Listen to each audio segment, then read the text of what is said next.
Hey, it's Drybear. Today I want to tell you about a dungeon in Baldur's Gate 3 that includes two massively overpowered legendary items that you can get quite easily. But to be mindful of spoilers, we're going to do the video in parts. The first part, I'll tell you what the items are and the entrance to the dungeon so you can just explore it yourself.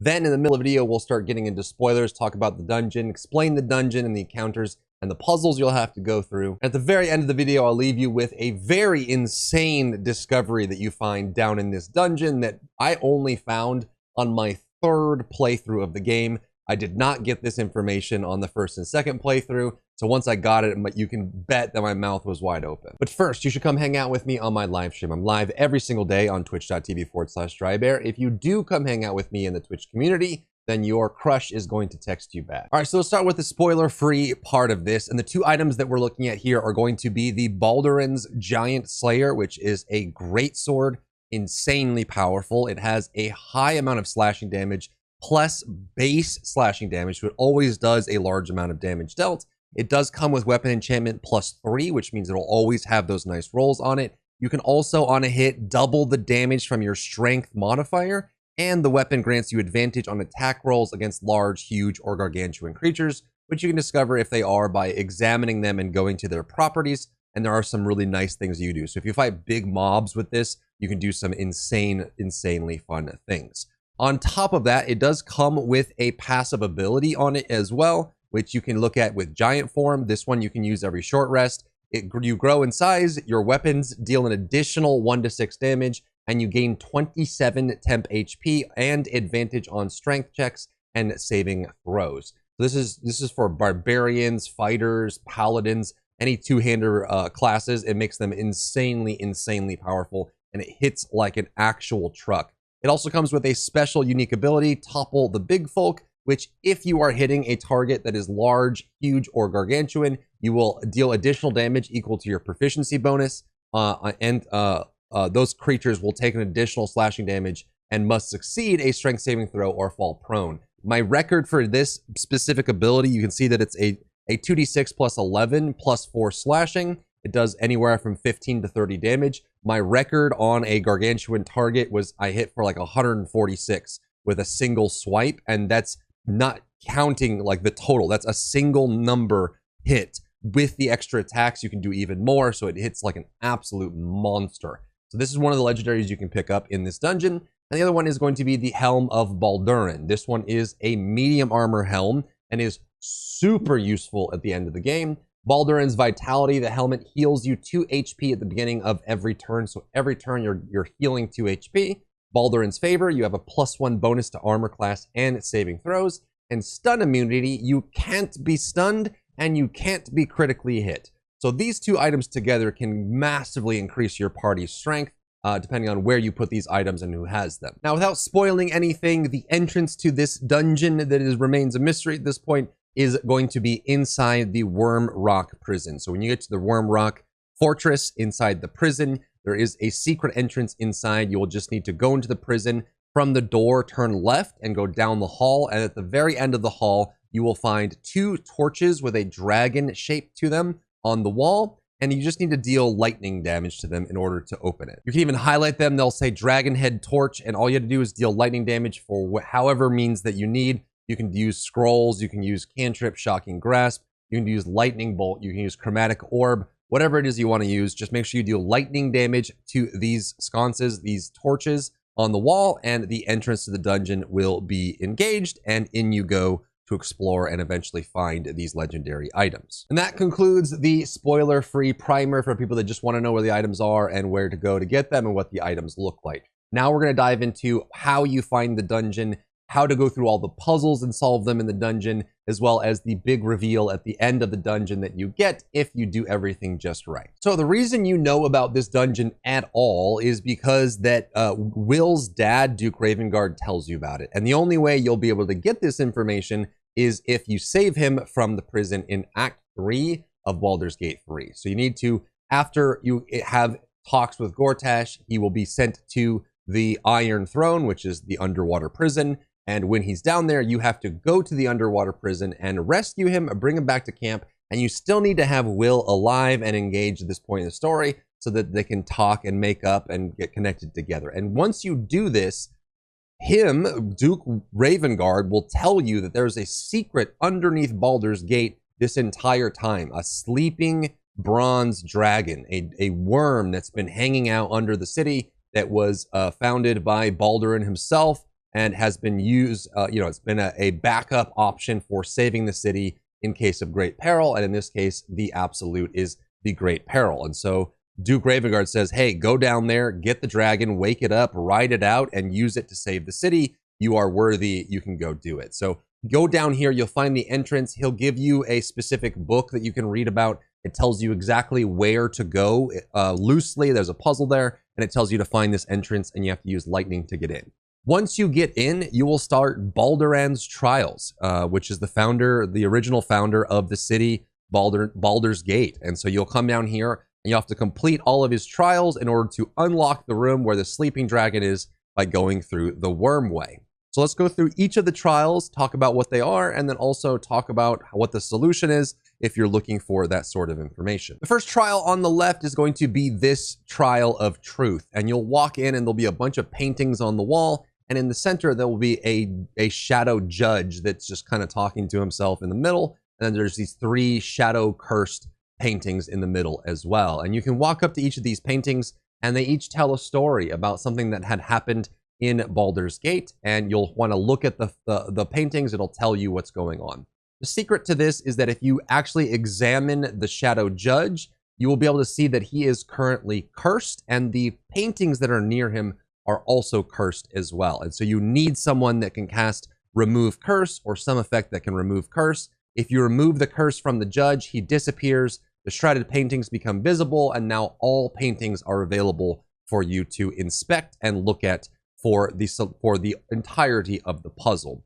What you'll find is that throughout each of these paintings, a story is told about a red-haired man that goes to a shop and steals an apple. He steals the apple and then he gives it to a kid who is hungry, like an orphanage. And then you see that later on, he meets with a shady type of woman.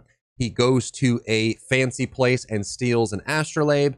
Then he is chased down and then sentenced to death, or sentenced to death on the gallows, or he gets sentenced to prison. And then when you get onto the platform itself, you'll find out that there's 3 different options for this man. There is setting him free, and the painting that sets him free shows him collecting a coin and being kind of like sly and happy that he has money. There's one where he gets sent to prison, and there's one where he gets hanged at the gallows as a result. And so you have to click on each of the paintings and piece the story together and figure out what his fate should be. Should he be in jail? Should he be set free? Or should he be sentenced to death? And the answer is that he should be sent to jail. The painting that you see at the very end of the outside is that he is sentenced to prison for stealing the apple, but that's not accurate. He should be sentenced to prison for stealing the astrolabe, the very expensive piece that he was doing. They're trying to tug on your heartstrings and say, well, he was stealing food for an orphan. Maybe he's fine. It's fine. He still needs to spend some jail time, but it is not, he shouldn't be set free because he's still a criminal, and he shouldn't be sent to the gallows because it's not, stealing something isn't being sentenced to death.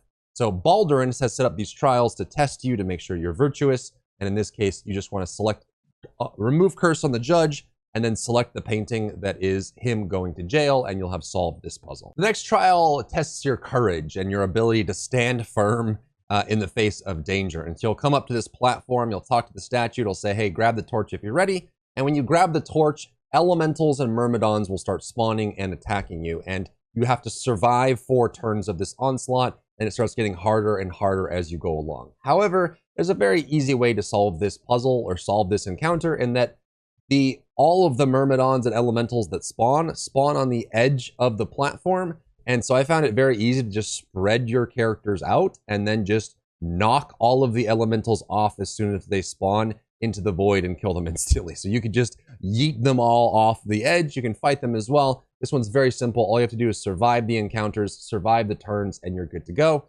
But because they spawn near the edge, you can just have your characters in the middle of the platform spread out, and then just thunder wave or gust of wind or shove on a strength character or something, and just yeet them off into the void and kill them. And once they're all done, you've survived all turns, you'll have passed the trial of courage. Next is the lance board or the chess encounter. And this is actually very important to pay attention to the very beginning here, because when you enter, you're blocked by these crystals, these attuned crystals. And if you melee them, you find out that when they explode, they apply a buff called Crystal Skin, which gives you resistance to elemental damage, which you might need later on in this dungeon. So just be aware that if you stand near these crystals when you break them, you get an elemental resistance, which is nice. But this is just a simple trial. You're playing chess with this predetermined set of pieces on the board as well. And your goal is to be able to kill the black or the purple king piece in 2 turns. Now, what's cool about this is if you have Gale in your party, who we know is a lance board professional, he plays it all the time, he'll tell you what the answer is, and he'll give you a recommendation if you ask for it. But there's a couple ways you could solve this. All you have to do is just make sure that you kill the enemy king in 2 turns. And one of the easiest ways to do this is just to take the white queen piece, send it across the board and kill the, take out the pawn on the far side next to the king, and then destroy the one right next to it, and you'll have solved it in 2 turns. The next trial is the trial of insight. There are 3 people standing on a pedestal at the end of this trial, red formed, ghostly forms, and you have to figure out which one of them is going to be turning bad, right? After a war broke out, you have to hear their memoirs, listen to their stories, and decide which of them is going to be someone who's a bad egg, a bad seed that's going to try and sow mayhem, or which of the other 2 are the good ones. There'll be 3 books flying around that have their story. You can examine them. The easiest way I've managed to handle this to stop them from flying is I enter into turn-based mode. Once it's in turn-based mode, they stop moving, and then you can just right-click and hit throw. And as long as they take any amount of damage for any reason, you can then go read them when they're on the ground. I guess you could also just whack them or shoot them, but I find it more annoying when they're just flying around. So I just turn-based, grab them, throw them on the ground, and then you can read their notes on what is going on. And you'll learn about these 3 characters. One that is very philanthropic, very generous, cares more about saving the city. One that cares more about the tough choices about making sacrifices to make sure that the city stays on and that people can thrive. And the third person is someone who feels that if you don't destroy your enemies and burn their cities to the ground, then they'll never go away. And so murder and destruction is the only way, and that person is obviously going to be the one that is the incorrect target. And it happens to be the middle book, the book here that is Swelto. So all you have to do is go to the very end of this trial and attack the far left person, Swelto, and as soon as you damage them, you'll pass the trial and move on to the next one. Now that you've passed all of the trials, you can enter into the Dragon's Sanctum, and this is where you're going to wake up the bronze dragon and save the city and have this crazy new power under your watch that makes everything work out. And this is the part where you have an option. You'll find the Helm of Baldur at the end of this area on a pedestal, which you can pick up and use to exit the trial. And you'll also find the worm that's sleeping in the middle of the room. So again, another spoiler warning, but we're going to talk about how all of this works and what's going on here. So in this trial, you'll find that the bronze worm is actually dead. He's been necrotic. It's an undead dragon, just been dead for a while. You'll talk to the dragon, and it will usually, for most people, end in an encounter while you face the dragon. And it's a very tough fight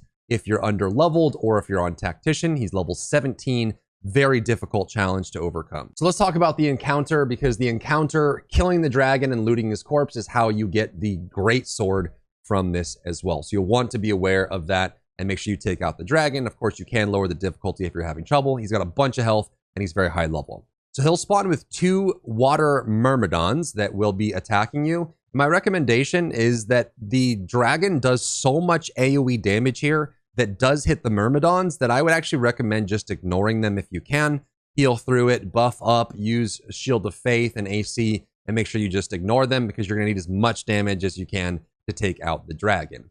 He will get a special effect on him, which is a legendary reaction for the dragon called Draconic Wrath. And he resets this at the start of every single turn when you're fighting him.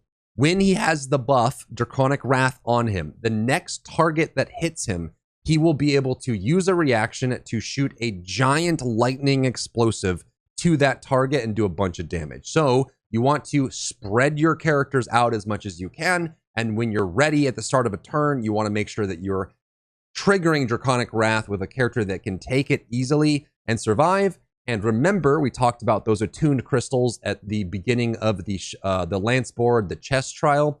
If you're standing near a crystal, when it blows up, it'll give you a buff that helps you reduce elemental damage. So what I did is I took all my characters, I spread them out throughout the room, had them stand near crystals. So even if he ended up attacking them, he would end up breaking the crystals and giving me the buff that I needed to have that elemental surprise and elemental survivability, which is really nice. So I usually just ignored the Myrmidons or yeeted them off the cliff and just focused on the dragon and tried to burn him down as hard as you possibly can. Again, if you're under leveled here, this is a very difficult encounter, especially on Tactician, which is what I did it on. And so you want to be kind of pushing through this and be very careful.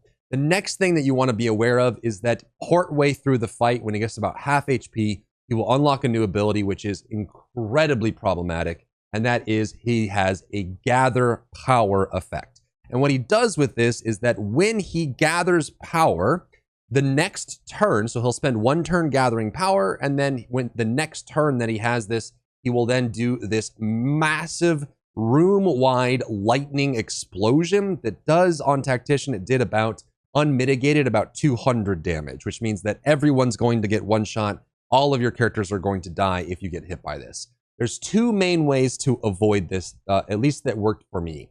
The first one is if you can get your whole party buffed up, give them super tanky, and then make sure that they all get a broken crystal effect, the crystal skin from the crystals, you can survive the first one. The problem is when he does the room wide, it's going to destroy all the crystals in the room, which means that if you don't have him dead by the next time that he does this ability, it's going to be very difficult or impossible to survive it on Tactician. And so the other option that I found works great is that as long as you're breaking line of sight using an actual wall, not the crystals, but an actual wall, you can actually avoid the damage entirely. So you can go back to the entrance of the encounter space and go behind the wall when he's gathering power, or you can go down to where the Helm of Baldur is, and you can pick it up and go behind the wall when that wall drops down, and you can clean that up there.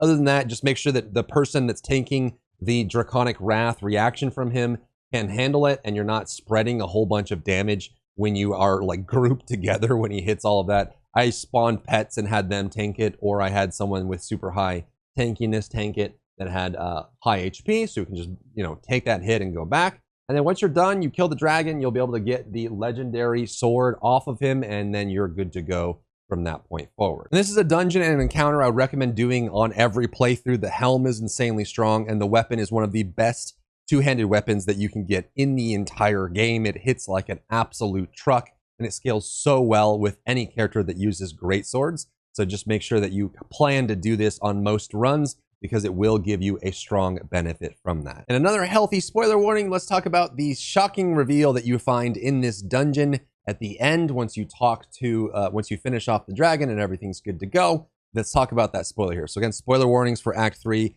of Baldur's Gate and the overall story of Baldur's Gate if you care about that sort of thing. Once you finally defeat the dragon, you get to loot the corpse and talk to it, and you find out that the Emperor and the dragon were once friends. And a shocking discovery. I didn't even get this right. I don't know why. I don't know if I just needed to have the storyline coming from Will, or I just didn't encounter this. But you find out that the Emperor, the guardian in your dreams, the mind flayer that takes care of you, is actually Baldurin.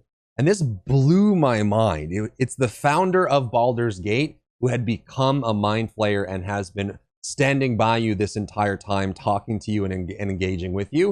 And you find out that Ansur, the dragon that's down there, the bronze dragon that's down there, is one of Baldurin's friends, and that he had tried to kill the Emperor when he turned to a mind flayer to give him a mercy killing, and the Emperor had to fight back and kill him, and that's why the dragon is undead, which is shocking. So the whole time, that adventurer that had, sought adventure and got a tadpole just like you, is actually Baldur, the founder of the city. So that is the whole video. If you found value in the video, and I hope that you did, leave a like down below, leave a comment for the algorithm, to help this video get seen by more people, and I will see you on my live stream. If you enjoyed yourself today, leave a like down below. You can support me and my work on Patreon and view Patreon exclusive content, link in the description.